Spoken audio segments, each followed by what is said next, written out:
नमस्कार प्रिय दर्शकों, मैं यश तिवारी आप सभी का बहुत बहुत स्वागत करता हूं प्रोफेशनल एस्ट्रोलॉजी पर। जैसा कि आप सभी जानते हैं, आज रविवार का दिन है और आज मैं आप सभी के सम्मुख उपस्थित हुआ हूं आप लोगों की जन्म कुंडली का निःशुल्क अध्ययन करने के लिए। आज का जो हमारा कार्यक्रम है, ये कार्यक्रम नंबर 44 है, 44, और 321 जन्म कुंडली का अध्ययन हम अभी तक कर चुके हैं, जैसा कि पिछले सप्ताह मैंने आप लोगों को बताया था। और ये 322वीं जन्म कुंडली से हम आज के इस कार्यक्रम की शुरुआत करेंगे। वो नए दर्शक जो इस कार्यक्रम को आज पहली बार देख रहे हैं, और अगर आप भी चाहते हैं कि यदि इसी तरह से आपकी जन्म कुंडली का अध्ययन मेरे द्वारा निःशुल्क रूप से इस कार्यक्रम में किया जाए, तो आप अपनी डिटेल्स, जैसे कि आपका नाम, आप अपने जन्म की तिथि, आप अपने जन्म का समय और आप अपने जन्म का स्थान, ये चारों ही चीजें किसी भी एक स्पेसिफिक प्रश्न के साथ में इस वीडियो के कमेंट सेक्शन में दे दीजिए। हमारी कोशिश यही रहेगी कि जल्दी से जल्दी आपकी जन्म कुंडली का अध्ययन मेरे द्वारा इस निःशुल्क कार्यक्रम में किया जाए। इसके साथ ही साथ आपकी डिटेल्स देने के बाद में 4 से 5 हफ्ते के बाद में आपकी जन्म कुंडली का अध्ययन मेरे द्वारा इस निःशुल्क कार्यक्रम में आता है। उदाहरण के तौर पर, जैसे कि 44वें नंबर का प्रोग्राम है, अगर आप 44th वीडियो में कमेंट देंगे तो 49 या 50th वीडियो में आपका जो जन्म कुंडली का अध्ययन है वो आएगा, क्योंकि 4 से 5 हफ्तों का वक्त लगता है, क्योंकि आपने जब कमेंट दिया उसके पहले और जो लोगों ने कमेंट्स दिए हैं उनकी कुंडली का अध्ययन पहले होगा। तो फर्स्ट कम फर्स्ट बेसिस के आधार पर मैं यहाँ पर अध्ययन करता हूँ। अभी किसी जन ने कमेंट में शायद पूछा था कि किस आधार पर चयन होता है, किसका पहले आता है, तो फर्स्ट कम और फर्स्ट बेसिस के आधार पर चयन होता है। जो व्यक्ति पहले कॉमेंट देता है उसकी जन्म कुंडली का अध्ययन पहले होता है।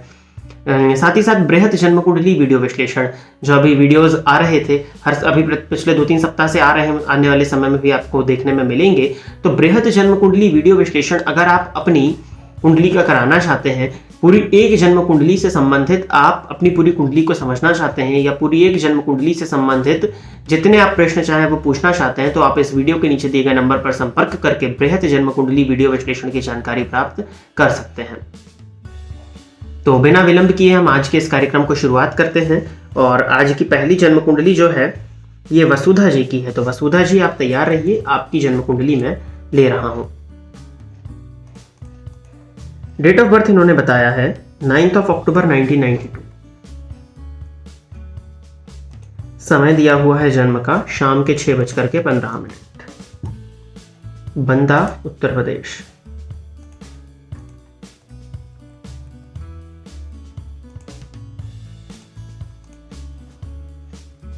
मेष लग्न की है वसुधा जी आप। राशि आपकी कुंभ बन जाती है। लग्नपति मंगल बनते हैं, जाकर के तृतीय भाव में बैठे हैं। पहले भी बहुत बार बताया, लग्नपति का जाकर के पराक्रम भाव में होना, वो भी मंगल है तो उस भाव के कारक हो जाते हैं। लग्नेश जब भी जाकर के पराक्रम भाव में बैठेंगे तो जातक का व्यक्तित्व ही पराक्रम में चला गया है, अर्थात उस व्यक्ति को जो भी चीजें अपने जीवन काल में प्राप्त होंगी वो पराक्रम से, पुरुषार्थ से ही प्राप्त होंगी। वैसे भी मेष लग्न के लोग मेहनती होते हैं, तो नो डाउट वो आप होंगे। आपके प्रश्न की तरफ अगर चलते हैं, आपकी अति कृपा होगी जी, धन्यवाद आपका। प्लीज मेरी कुंडली का विश्लेषण कर दीजिए। मैं बहुत परेशान हूँ मानसिक तौर पर, जिस वजह से किसी भी काम में मन नहीं लग रहा। जीवन में माँ का अभाव है, पिताजी ही मेरे माता पिता हैं, उनके अलावा कोई नहीं इस दुनिया में। देखिए, आपने परेशानी बस यही दी है कि मानसिक तौर पर परेशानी है। आपकी जन्म कुंडली में चंद्रमा कुंभ राशि में बैठे हैं और वर्तमान समय में कुंभ राशि को चल रही है शनि की 7.5 की प्रथम ढैया। ये कारण है आपकी मानसिक अशांति का। चंद्रमा पर केतु की दृष्टि पड़ रही है और चंद्रमा पूर्वा भाद्रपद नक्षत्र में बैठे हैं, गुरु के नक्षत्र में। गुरु षष्ठ में है, तो गुरु के नक्षत्र में चंद्रमा का होना तो प्लस पॉइंट है, लेकिन 7.5 की वजह से मानसिक अशांति आपको हो रही है।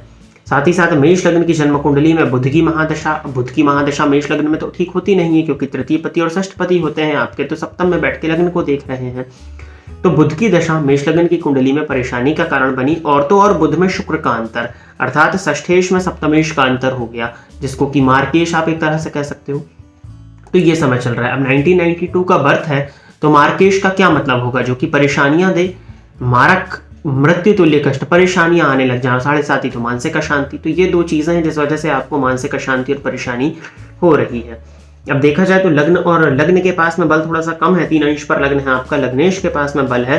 गुरु इस कुंडली में भाग्येश होकर के षष्ठ भाव में बैठे हैं, तो जीवन काल में जो भी चीजें मिलनी है वो आपको रिस्क लेने पर ही मिलनी है। और पंचम पति भी षष्ठ में आ गए हैं, तो त्रिक भाव में है ये दोनों, और दशम में शनि है। तो आपकी कुंडली में है तो शश योग, लेकिन मेष लग्न की जन्म कुंडली में शश योग बना है दशम भाव में, तो प्रत्येक कार्य जो होंगे आपके जीवन काल में वो विलंबित होंगे।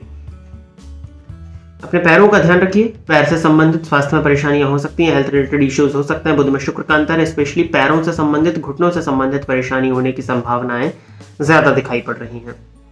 मानसिक अशांति है, कोई ज्यादा इसमें चिंता करने की जरूरत आपको है नहीं। कुछ उपाय बता देता हूं, उनको करना शुरू करिए। शनिवार के दिन हनुमान जी के मंदिर में जाकर के सुंदरकांड का पाठ करिए। नित्य प्रतिदिन घर पर ही 3 बार हनुमान चालीसा का पाठ किया करिए। बजरंग बाण का भी एक पाठ आप किया करिए। तीन उपाय मैंने आपको बताए। और सोमवार के दिन शिव जी के मंदिर में जाकर के शिवलिंग पर दुग्ध मिश्रित जल आप अर्पित करिए। यह आपके लिए बेनिफिशियल होगा। और अगर घर पर शिवलिंग है तो घर पर भी आप शिवलिंग पर जल चढ़ा सकते हैं, लेकिन सोमवार के दिन मंदिर में जाकर के अवश्य किया करिए। ये उपाय करिए, भगवान ने चाहा तो आने वाले समय में जो आपकी मानसिक अशांति है वो कुछ हद तक कम हो जाएगी। अगली जन्म कुंडली है गिरीश समंता जी की। तो गिरीश जी आप तैयार रहिए, आपकी जन्म कुंडली में ले रहा हूं। 8 सितंबर 1995 जन्म का समय है सुबह के 9:30 और खानाकुल, वेस्ट बंगाल।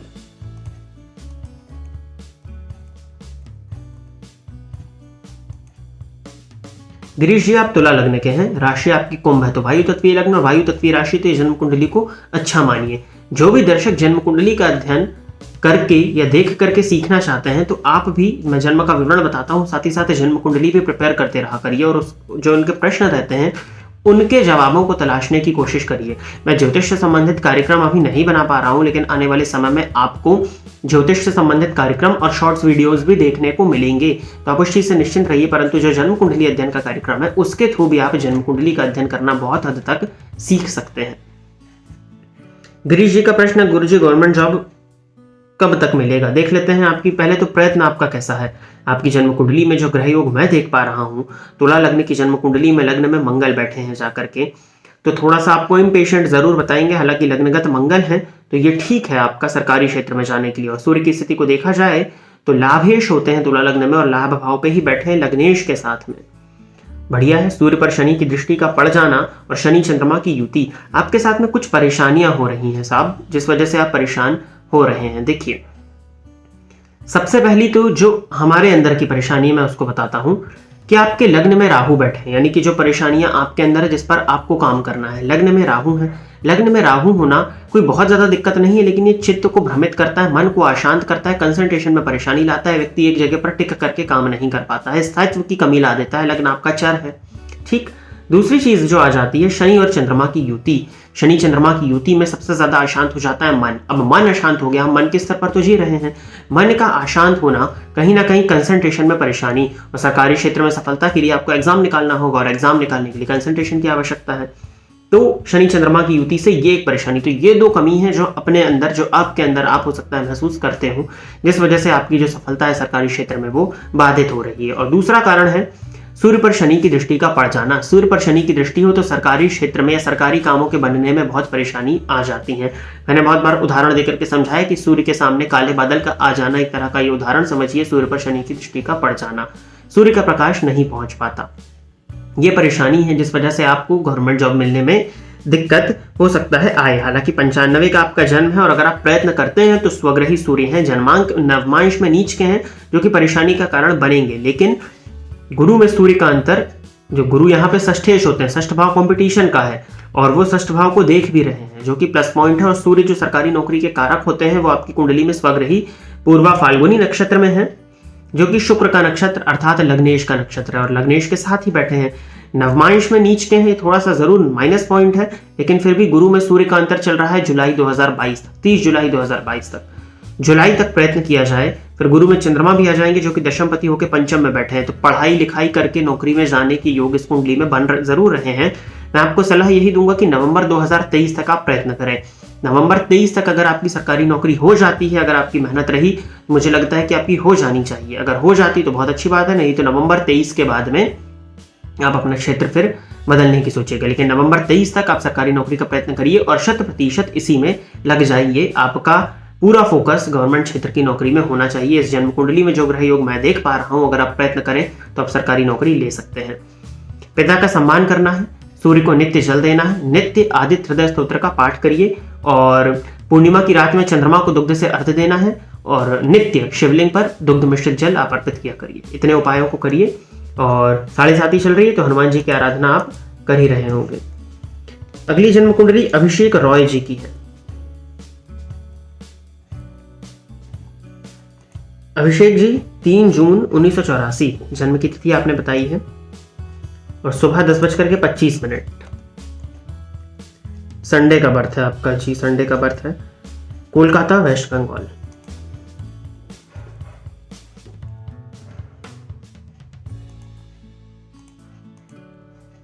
अभिषेक जी आप सिंह लग्न के हैं, राशि आपकी कर्क है।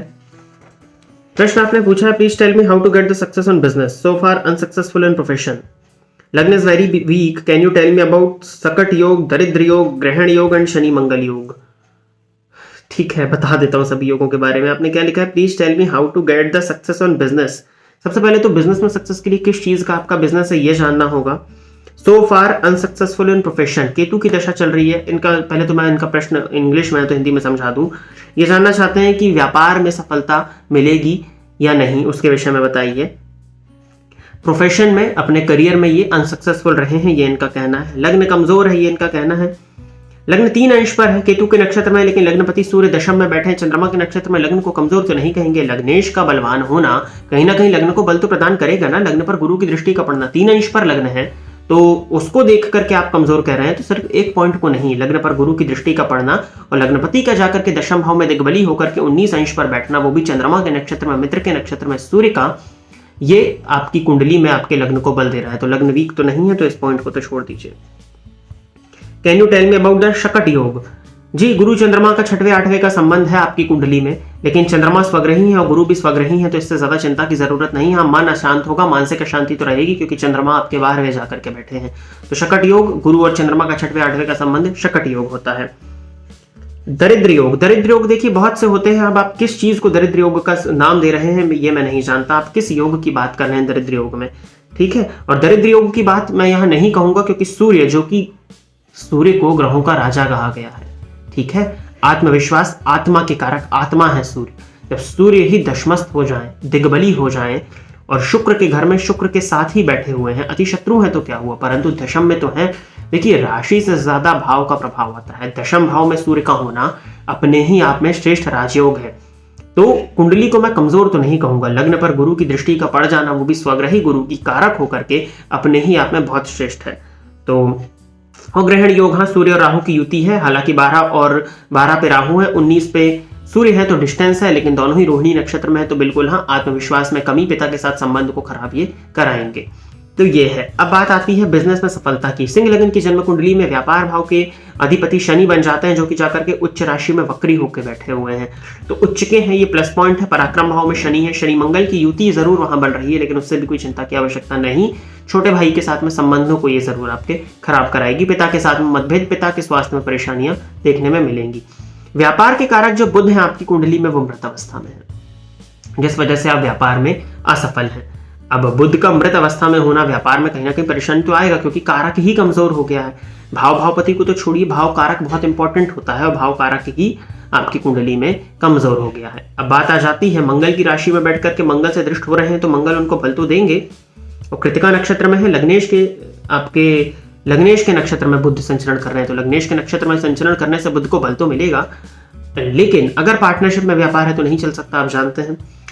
ऋण भाव पर मंगल की दृष्टि, ऋण आप दे नहीं सकते, तो कहीं ना कहीं नौकरी करने के लिए ये जन्म कुंडली बनी है। अगर आप नौकरी की तरफ जाएंगे तो आप ज्यादा मुझे सफल दिखाई पड़ते हैं। केतु की महादशा में अभी आपको वर्तमान समय में सूर्य का अंतर चल रहा है, तो समय केतु की दशा होने से थोड़ी सी परेशानी जरूर है, लेकिन मैं समझता हूँ आपकी कुंडली के दशम में राहु है और करियर इस कुंडली में कमजोर नहीं है, क्योंकि दशमपति दशम में राहु के साथ दशम भाव अत्यंत मजबूत है इस कुंडली का।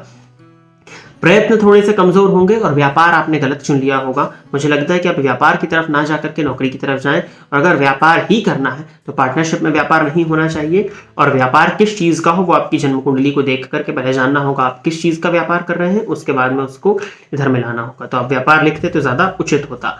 तो अभी तो आप सूर्य की आराधना करिए। जो भी आपने दरिद्र योग वगैरह ये सब लिखे हैं, मैं नहीं समझता इससे कोई परेशानी आपको होनी चाहिए। और चंद्रमा जरूर 12वें के मध्यम से है, तो ये व्यधिक मन का भटकाव, ओवर थिंकिंग है ये आपकी, और कुछ भी नहीं है, क्योंकि चंद्रमा 12वें भाव में बैठे हैं। चंद्रमा का 12वें भाव में के मध्यम से ग्रसित हो जाना, चंद्रमा मन है, व्यय भाव में जाकर के बैठ गए, व्यक्ति अपने मन का व्यय करेगा। मन का व्यय यानी ओवरथिंकिंग, बेफिजूल की चीजों को सोचना। केतु से दृष्ट हो रहे हैं, मैंने बताया था चंद्रमा पर केतु की दृष्टि हो तो ऐसा व्यक्ति जबरदस्ती की बातों को सोच करके भी दिन भर अपना खून चलाता है, तो वही वाली स्थिति यहाँ बन रही है। सूर्य की आराधना, उसके अलावा और कोई उपाय नहीं। अगली जन्म कुंडली है अमरीश वर्मा जी की। अमरीश जी, आपने दिया है अपना डेट ऑफ बर्थ 29 अक्टूबर 1977। जन्म समय आपने बताया हुआ है 11:23 रात के। जन्म स्थान है सहारनपुर, उत्तर प्रदेश।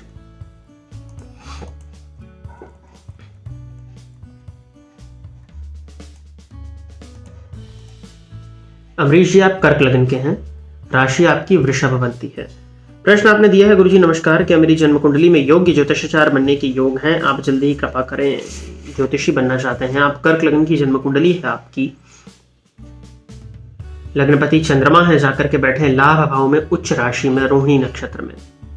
ठीक है, शुक्र नीच राशि में बैठे हैं आपके, और गुरु 12वें भाव में है। अब गुरु का 12वें भाव में होना भी कहीं से दिक्कत तो नहीं देता है, आध्यात्मिक तो व्यक्ति को बनाता है, धर्म कार्य में ऐसा व्यक्ति व्यय भी करता है, तो गुरु तो ठीक समझिए अगर ज्योतिष के क्षेत्र में आप आना चाहते हैं। लेकिन शुक्र नीच राशि में बैठे हैं, वो भी राहु के साथ में, और सूर्य भी नीच राशि में हो रहे हैं। एक ज्योतिषी के जीवन काल में सबसे ज्यादा परीक्षा तो आत्मविश्वास की ही होती है ना। अब सूर्य का नीच राशि में हो जाना, वो भी चतुर्थ भाव में, दशम में दिग्बली होते हैं और चतुर्थ में दिग्बल से सर्वथा विहीन। अगर आप प्रोफेशन बनाने का बोलें तो थोड़ा दिक्कत जरूर है। लग्नेश मंगल है, नहीं, लग्नेश चंद्रमा है, उच्च राशि में बैठे हैं। पंचमेश मंगल है जो कि ज्ञान भाव के अधिपति, दशम भाव के अधिपति, जाकर के लग्न में नीच के होके बैठे हैं।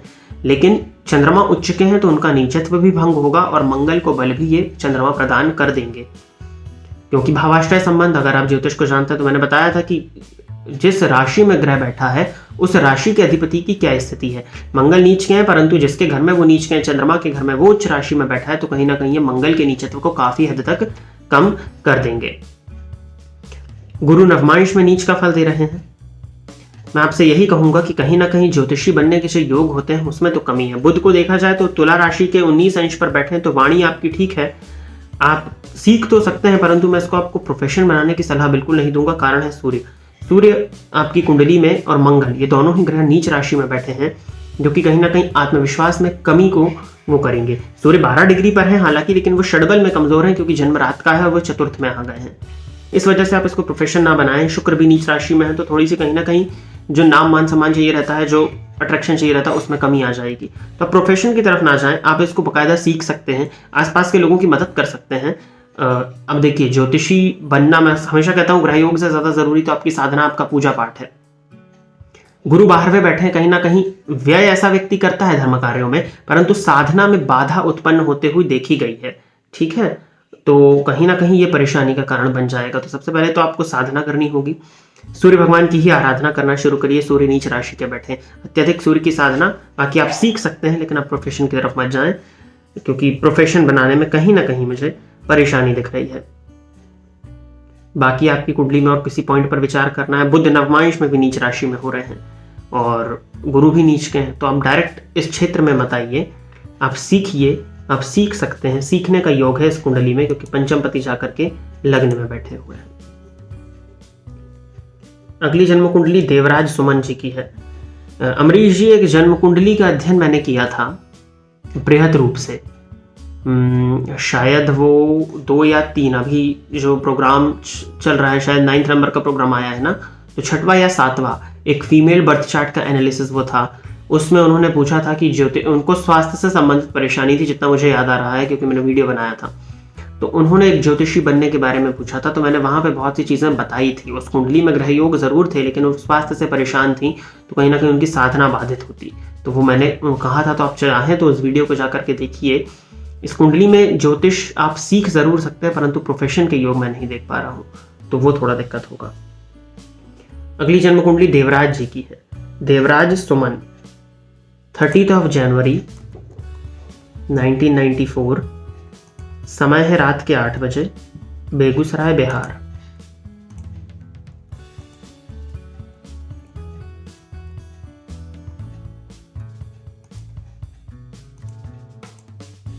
सिंह लग्न और सिंह राशि है आपकी।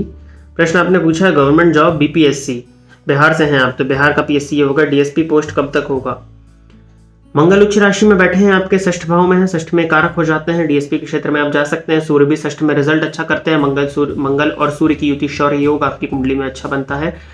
दिक्कत ये बस एक ही है, चंद्रमा शनि का आमने सामने होना, कंसंट्रेशन में परेशानी आ जाती है। और सूर्य पर आपकी कुंडली में देखा जाए तो केतु की दृष्टि है। सूर्य ठीक है, गुरु पराक्रम भाव में बैठे हैं, बढ़िया है, लाभ भाव को देख रहे हैं। मुझे लगता है कि अक्टूबर 2024 राहु की महादशा में बुध का अंतर, जो कि बुध लाभेश होकर के सप्तम में बैठकर के लग्न को देख रहे हैं, 2024 के आसपास आपकी जन्म कुंडली में योग तो बनते हैं कि आप सरकारी क्षेत्र में आगे बढ़ सकते हैं। तो अपना प्रयत्न जारी रखिए, बीपीएससी की तैयारी अपनी करती रहिए। 2-2.5 साल का समय आपको देना होगा। अगर आप तैयारी करते हैं तो बिल्कुल इस जन्म कुंडली में जो ग्रह योगों की आवश्यकता पड़ती है वो है, और आप जो ये बीपीएससी में डीएसपी की पोस्ट पे जाना चाह रहे हैं, अगर प्रयत्न करते हैं, सिर्फ इस कुंडली में प्रयत्न की आवश्यकता है, बाकी और किसी चीज की आवश्यकता यहाँ पर नहीं है, आप कर सकते हैं। ज्ञान भाव के अधिपति ही जाकर के पराक्रम भाव में बैठे हैं, तो अपना पराक्रम करिए, पराक्रम से अपने ज्ञान को विकसित करके कॉम्पिटिटिव एग्जाम को निकाल के आप अपना डीएसपी की पोस्ट ले लीजिए, कहीं कोई दिक्कत नहीं है। सूर्य को जल दीजिए, हनुमान चालीसा का नित्य पाठ और शिव जी के मंदिर में जाकर के शिवलिंग पर दुग्ध अर्पित करना है रोज, ठीक है। ये 3 उपायों को करिए, विष योग की काफी हद तक इससे आपको शांति हो जाएगी। तो प्रिय दर्शकों, इतनी ही जन्म कुंडली लेकर के आज मैं आप सभी के समक्ष उपस्थित हुआ था। आशा करता हूं कि जितने भी लोगों की जन्म कुंडली का अध्ययन आज मैंने किया वो सभी संतुष्ट होंगे। वो नए दर्शक जो इस कार्यक्रम को आज पहली बार देख रहे हैं, और अगर आप भी चाहते हैं कि आपकी जन्म कुंडली का अध्ययन मेरे द्वारा इस निःशुल्क कार्यक्रम में किया जाए, तो आप अपनी डिटेल्स जैसे कि आपका नाम, जन्म की तिथि, जन्म का समय एवं जन्म का स्थान किसी भी एक स्पेसिफिक प्रश्न के साथ में इस वीडियो के कमेंट सेक्शन में दे दीजिए। हमारी कोशिश यही रहेगी कि जल्दी से जल्दी आपकी जन्म कुंडली का अध्ययन मेरे द्वारा इस निःशुल्क कार्यक्रम में किया जाए। तो आज के लिए बस इतना ही रखते हैं। पुनः आप सभी के सम्मुख एक नए ज्योतिषीय विषय को लेकर के मैं उपस्थित रहूंगा। तब तक के लिए इजाजत दीजिए, नमस्कार।